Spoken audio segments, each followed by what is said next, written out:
목요 모임에 오신 여러분 주님의 이름으로 환영합니다. 저는 북가주 미랄선교단의 김정기 목사입니다. 오늘은 여러분과 더불어서 로마서 8장에 있는 말씀을 가지고 하나님이 주신 사랑, 그 사랑에 대해서 한번 생각해 보는 시간을 가지려고 합니다. 여러분, 오늘은 제가 금문교 앞에 서 있는데요. 샌프란시스코를 상징하는 이 금문교는 사실 양 옆에 끊어진 절벽 사이를 잇고 있는 건물입니다.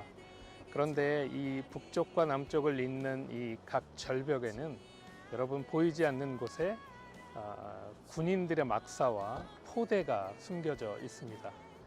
태평양을 건너오는 적들을 향해서 유일하게 올 수 있는 이 가장 미국의 서부의 중심이 되는 이 항구 도시를 방어하기 위해서 태평양 쪽에서 들어오는 이 모든 배들을 감시하고 또 적들을 방어하기 위한 포대를 이 북쪽의 산 중턱에 그리고 남쪽의 산 중턱에 숨겨져서 과거에는 그 포대가 이곳을 지키고 있었습니다. 그런데 한 15년 전에 그 포대와 더불어서 군인들이 물러갔습니다. 왜냐하면 태평양을 건너서 미국을 위협하는 존재는 지난 100여 년 동안 있지 않았기 때문입니다.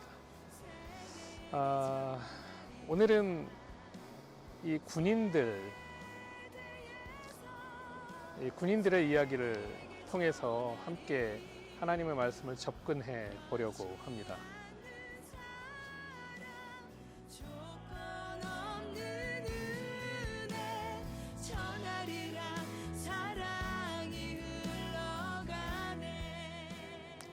오늘 함께 보실 하나님의 말씀은 로마서 8장 35절로 39절에 있는 말씀입니다.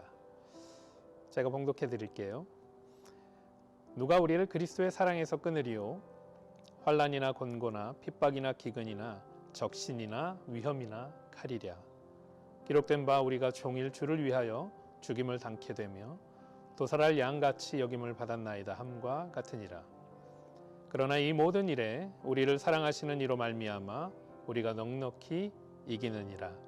내가 확신하노니 사망이나 생명이나 천사들이나 권세자들이나 현재일이나 장래일이나 능력이나 높음이나 깊음이나 다른 아무 피조물이라도 우리를 우리 주 그리스도 예수 안에 있는 하나님의 사랑에서 끊을 수 없으리라. 오늘의 하나님 말씀입니다. 베트남 전쟁 때 있었던 실화입니다. 전투 상황이 아주 불리해져서 후퇴를 하는 중에 한 병사가 뒤에서 쏜 총탄에 맞아 쓰러졌습니다.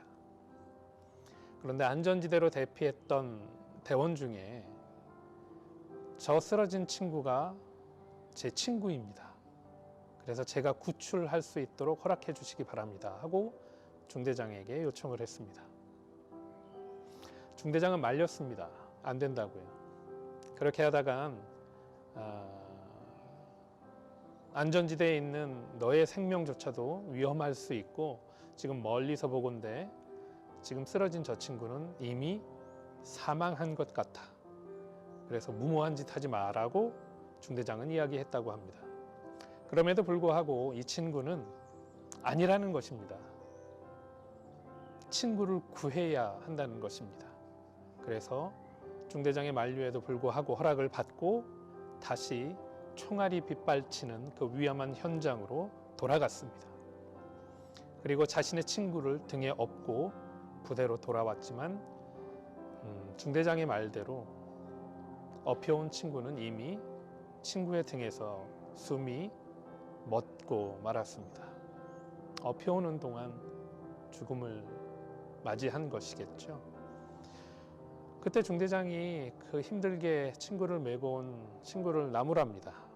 그것 보라고. 왜 고집스럽게 쓸데없는 일을 해서 자네 생명까지 그렇게 위태롭게 했냐고 질타를 합니다. 자네가 업고 온 친구 이미 죽어 있지 않냐고. 그때 이 수고를 아끼지 않은 병사가 이렇게 대답합니다. 아닙니다, 중대장님. 내 친구는 내가 등에 업어서 이리로 데려올 때에 내 등에 엎혀서 말하기를 내가 올 줄 알았다.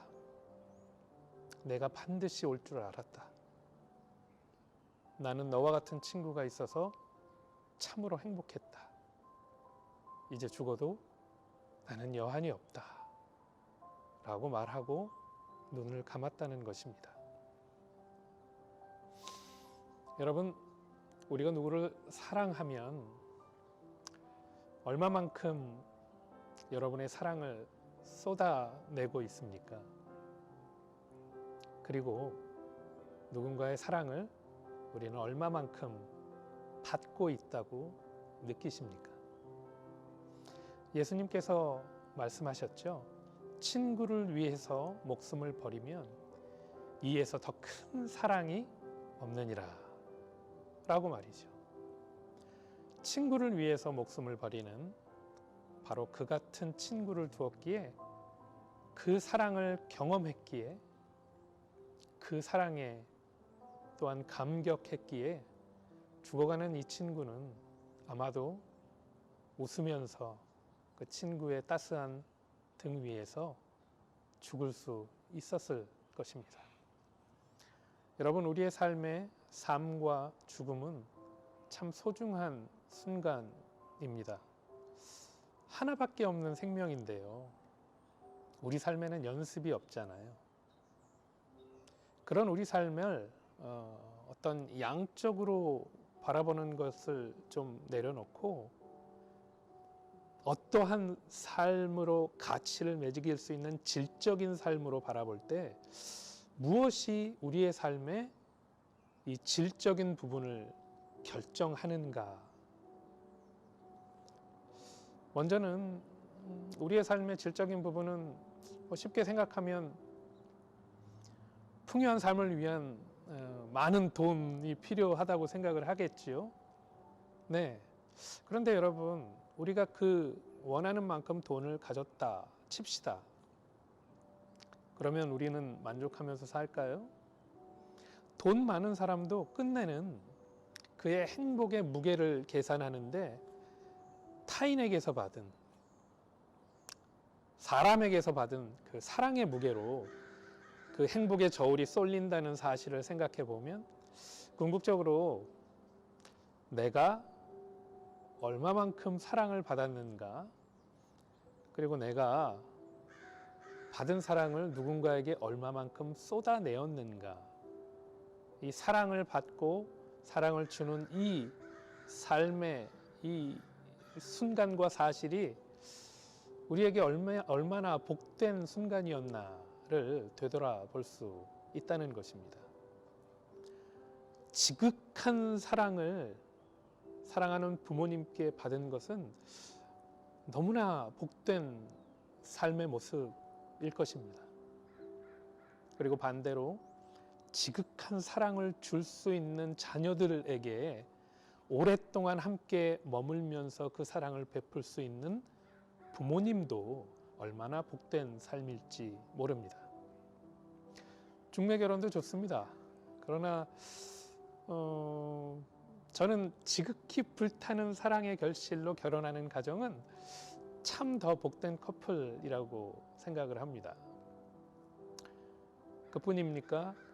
오늘 이 예화에서 들었던 이 전장에서도 자기를 인정하는 친구 혹은 자기를 인정하는 지휘관의 명령을 들고 생명을 버려서 사지로 돌진하는 삶도 우리 인류에게는 있었습니다.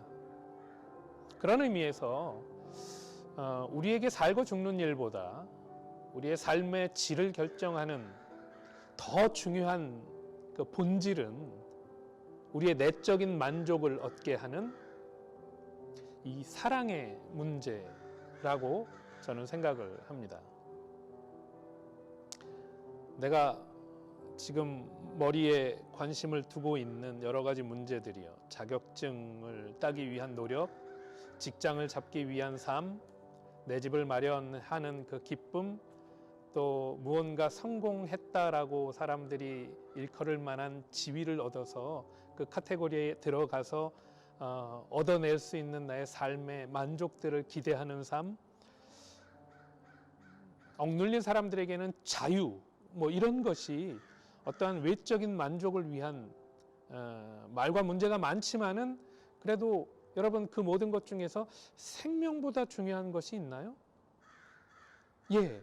그런데 그 생명보다도 그 생명을 더 가치 있게 만드는 건 사실 살고 죽는 문제보다 더 중요한 것은 실질적으로 우리가 얼마나 사랑받고 사랑하고 있느냐.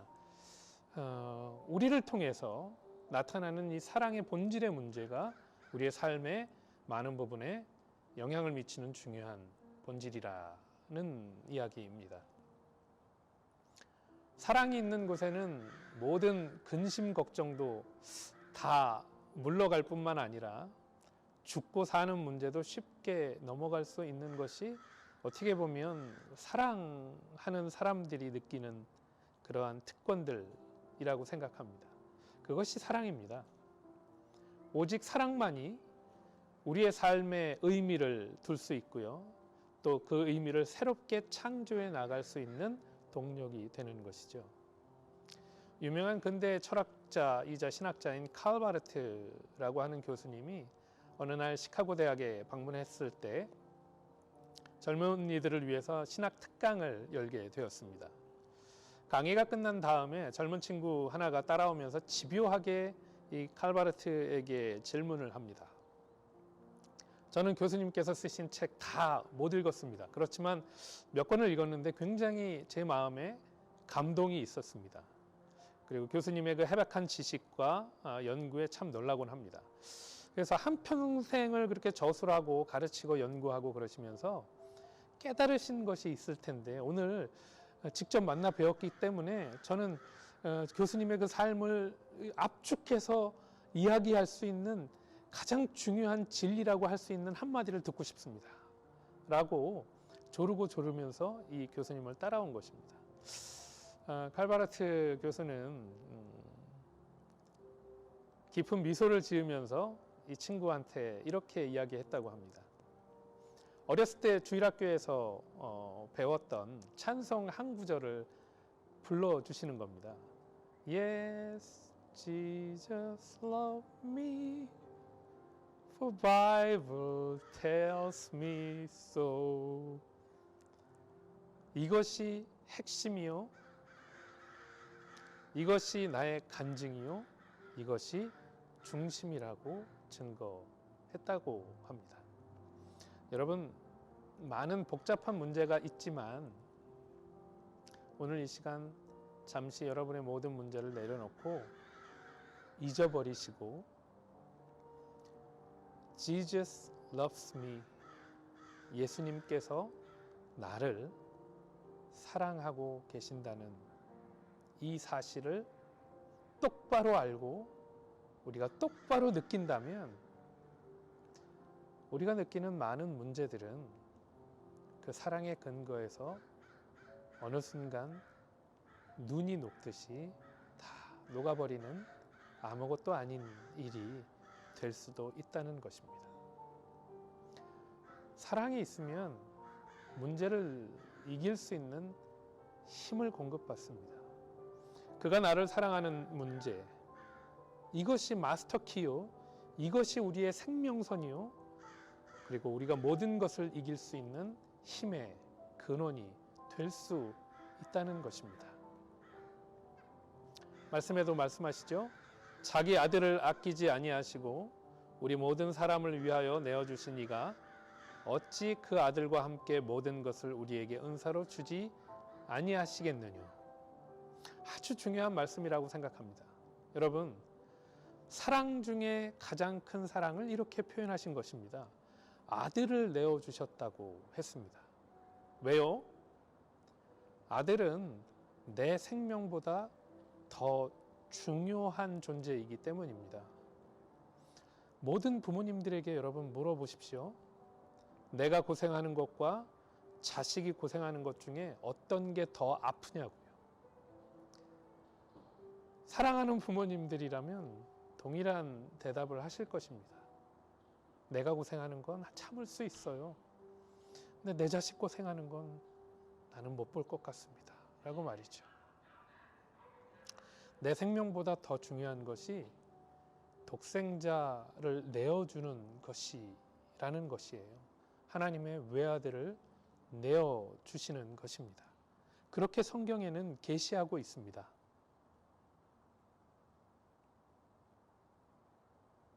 그래서 외아들을 내어주시는 것 같은 그 엄청난 사랑으로 자기 희생을 지불하셨다는 것입니다.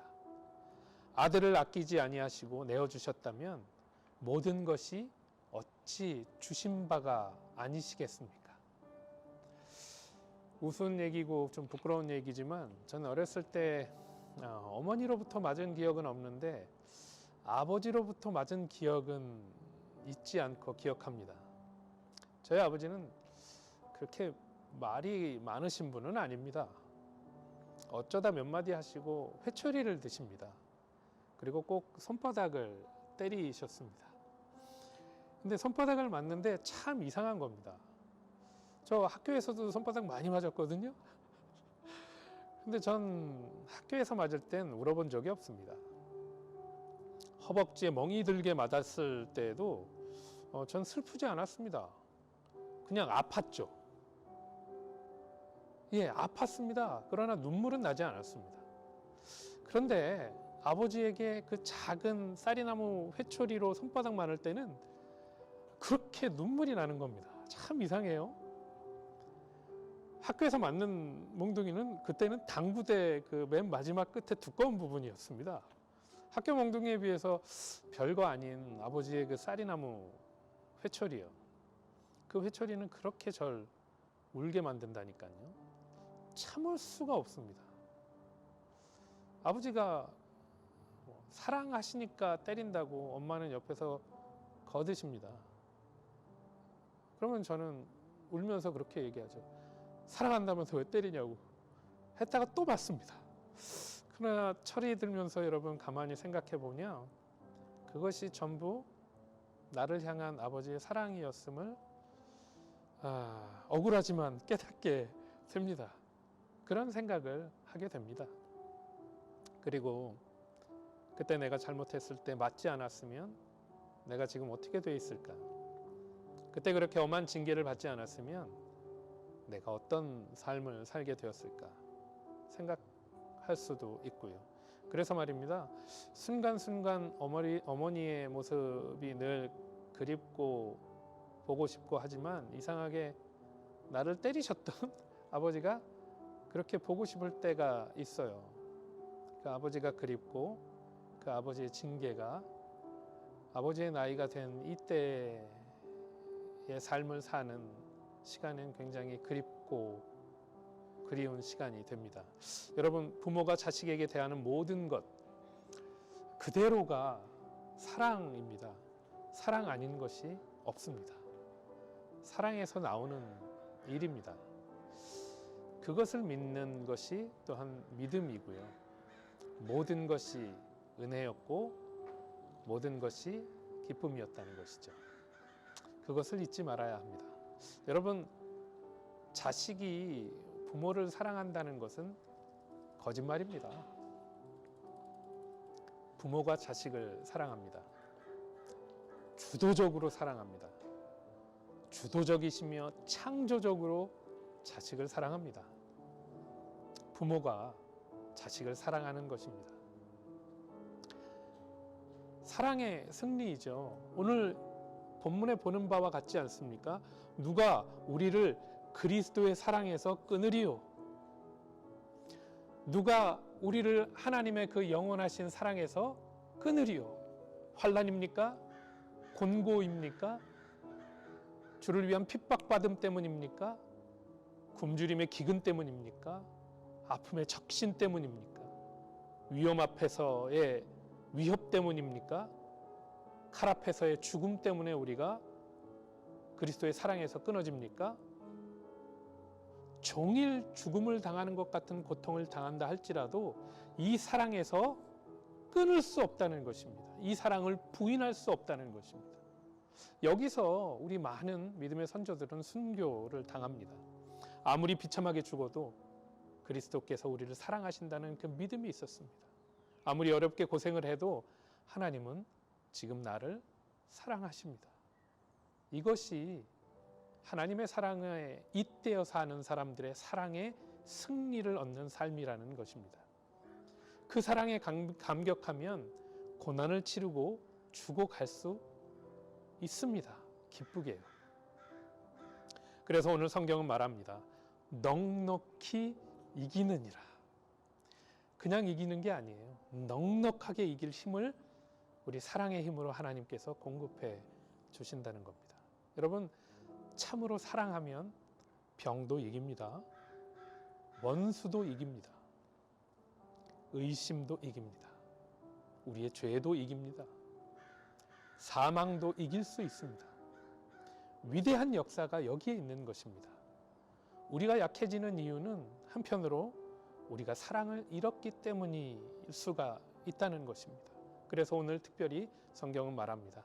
이 사랑에서 누가 우리를 끊으리요? 할렐루야. 그가 나를 의롭게 하는데 누가 나를 정죄하리요? 이것이 모든 하나님을 믿는 사람들의 마음 아닐까요? 누가 나를 정죄하리요? 나는 하나님의 자녀다. 당당하게, 그리고 그 사랑을 깊이 간직하고 충만한 마음으로 고백할 수 있다는 것입니다. 고린도전서 13장 8절은요. 사랑은 언제까지든 떨어지지 아니하나 예언도 패하고 방언도 그치고 지식도 패하리라 말씀하고 있습니다. 천국에서 예언이 필요할까요?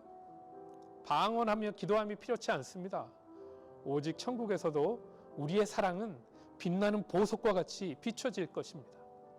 우리가 받는 이 사랑이, 우리가 나누는 이 사랑이 영원한 사랑임을 기억하는 저와 여러분 되시기를 주님의 이름으로 축원합니다.